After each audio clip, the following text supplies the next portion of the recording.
लोग बोलते हैं, जो जहाँ कई प्रत्याशी जो है अपना चुनाव लड़ रहे हैं, कई उम्मीदवार जो निर्दलीय हैं, कई भाजपा और आम आदमी पार्टी, कई लोग चुनाव लड़ रहे हैं। तो क्षेत्र का हमने जो है गए, हमने वहाँ देखा, हमने काफ़ी रोड ख़राब हैं, नालियाँ, कूड़ा करकट कई जगह दिखाई दिया है। तो यहाँ हम गांव में हैं, गांव में जो है काफ़ी लोग गांव के निवासी बैठे हैं, तो चर्चा करेंगे कि इससे पहले जो जीते चुनाव जो है उन्होंने क्या विकास किया और अब क्या उम्मीदें हैं उनकी जो है आगामी जो भी निगम में आएंगे। तो खास चर्चा में जो है हम बात करेंगे। जी नमस्कार। नमस्कार जी, इससे पहले जो कैंडिडेट जो जीते चुनाव में, तो ये भी बताया जा रहा है कि 25 सालों से यहाँ भाजपा नहीं है, तो जो जीते उन्होंने क्या काम किया है वो एक बार बताइए। देखिए, 25 साल से जो आप कह रहे हैं बात ठीक है, कोई भी भाजपा का लीडर नहीं गया, पार्षद चुनकर नहीं गया। बाकी जो पहले यहाँ पर पार्षद रहे हैं इतना वो काम नहीं कर सके, उन्होंने किया लेकिन इतना काम नहीं कर सकते जो संपूर्ण रूप से सभी को स्वीकार करना। कौन सी पार्टी के जो है यहाँ पे निगम में रहे? निगम में आज तक तो कोई ऐसी पार्टी का नहीं रहा। नहीं, कौन सी पार्टी का निगम पार्षद जो है यहाँ पर जीता और उसने क्या क्या काम? सब 100 सपा के जीते थे और उसके बाद में सब जो है आकाश। भाजपा कितने सालों से नहीं है?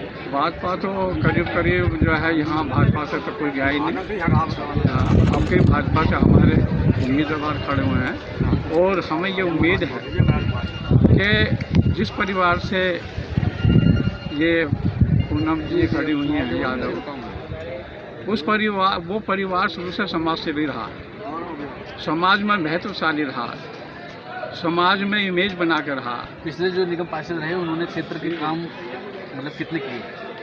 उन्होंने ऐसे नॉर्मली काम किए हैं, कर रहे हैं, उन्होंने ऐसी बातें नहीं करे, लेकिन जितना होना चाहिए था। चुनाव चल रहे हैं, क्या लगता है आपको किससे आपका विकास बनेगा और क्षेत्र का विकास हो पाएगा? कौन आपको लगता है ऐसा कैंडिडेट कि भाई जो मूलभूत जो कार्य हैं, सड़क, नालियाँ, स्कूल, जो ठीक कर सकते हैं? देखो, सबसे पहली बात तो ये है कि इस वार्ड का दुर्भाग्य रहा, बीजेपी का एक भी 5 बार हो चुके हैं, तो एक बार भी बीजेपी का प्रत्याशी जीत कर नहीं, और मेयर हमेशा बीजेपी का बनता है।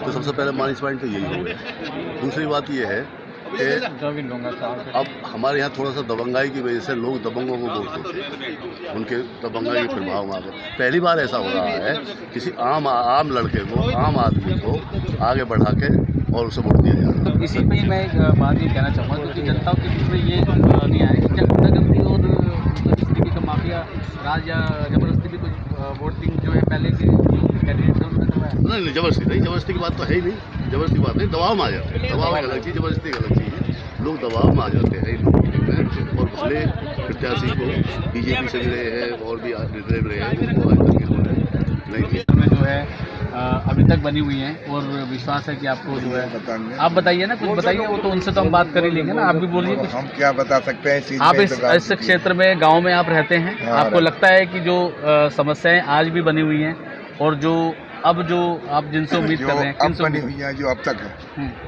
आप ये पूनम यादव जीतती है समाज के अंदर, तो कुछ काम हमारे ऑटोमेटिक हो सकते में हो तो वो अपने तालमेल के साथ जो है ये काम पूरा करा सकता है। पहले जो हमारे काम नहीं हो पाए वो इसी वजह से नहीं हो पाए कि सरकार किसी और की है, पार्षद किसी और पार्टी से निर्दलीय है, तो उसी कारण जो है हमारा क्षेत्र पिछड़ा हुआ है।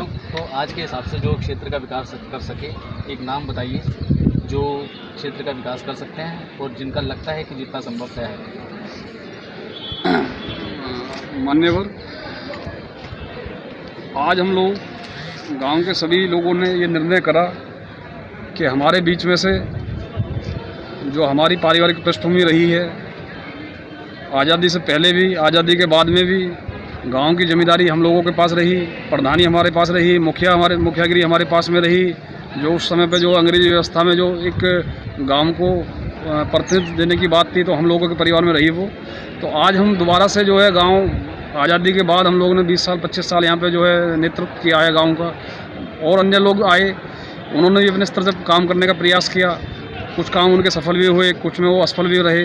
तो आज हम जो है सरकार के माध्यम से, भारतीय जनता पार्टी के माध्यम से, बीजेपी के झंडे के नीचे भारतीय जनता पार्टी की नीतियों से प्रभावित होकर माननीय नरेंद्र मोदी जी, माननीय योगी जी से प्रभावित होकर हम लोग ये प्रयास में हैं कि गांव को जो है एक राष्ट्रीयता के नाते हम इसके नीचे लाएं और उनके साथ तालमेल बना के कंधे से कंधा मिलाकर हम इसे आगे बढ़ाएं। उसी के मद्देनज़र हमारे बीच पूनम यादव भारतीय जनता पार्टी की प्रत्याशी बनाई गई है। तो मुझे पूरी उम्मीद है कि पूनम यादव जी इस दायित्व को पूरा करेंगी और जीत कर जो है यहाँ क्षेत्रवासियों की तमाम जो डिमांड है उसे पूरा करने का काम करेंगे। कि हम लोग राजनीति में खाली इस वजह से नहीं है कि जो है आज के टाइम पे राजनीति की परिभाषा बदल गई है। ऐसे ऐसे लोग राजनीति में आ गए हैं जिनका समाज सेवा के क्षेत्र से कोई जुड़ाव नहीं है, वे अपने हित की पूर्ति करने के लिए राजनीति में आए हुए हैं। तो हम लोग जो है उस पृष्ठभूमि से नहीं है, हम लोगों की सोच वह नहीं है। हम लोग जो है एक अपना एजेंडे के तहत, अपनी सोच के तहत उसमें उतरे हैं चुनावी रण में। और इससे पहले भी हम यहाँ के पार्षद ना रहते वो भी समाज सेवा के क्षेत्र में निरंतर यहाँ काम करते रहते हैं। हमारा परिवार इस क्षेत्र में सबसे बड़ा अस्पताल चलाता है, सबसे बड़ा स्कूल चलाता है, सबसे बड़ा स्पोर्ट्स कॉम्प्लेक्स निजी तौर पर हम चलाते हैं। अभी मैंने एक सब लोगों के सहयोग से गरीबों के लिए एक सरकारी प्राथमिक स्वास्थ्य केंद्र खुलवाया है अपने कंपाउंड में। हमारे दादाजी के नाम से है, स्वर्गीय प्रधान चौधरी छिद्दा सिंह यादव कंपाउंड। उसके सामने वाली रोड बहुत खस्ताहाल थी, वो सब लोगों के प्रयास से, बड़े बुजुर्गों के आशीर्वाद से हमें पूरी कराई है। तमाम ऐसी चीज़ें हैं। निरंतर परिवार जो है चाहे उस पद पर रहे या ना रहे, लेकिन उस पद के अनुरूप कार्य करता रहता है।